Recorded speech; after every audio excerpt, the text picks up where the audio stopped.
p.m.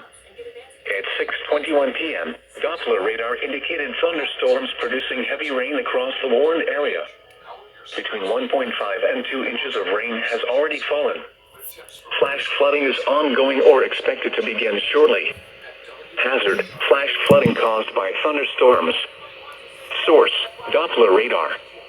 Impact: flooding of small creeks and streams, urban areas, highways, streets, and underpasses, as well as other drainage and low-lying areas. Some locations that will experience flash flooding include Roxbury, Hobart, Catskill, and New Kingston. Turn around. Don't drown when encountering flooded roads. Most of flood deaths occur in vehicles. Move to higher ground now. Act quickly to protect your life.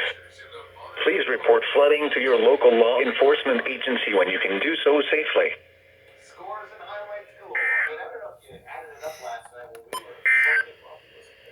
The National... Okay, again, really?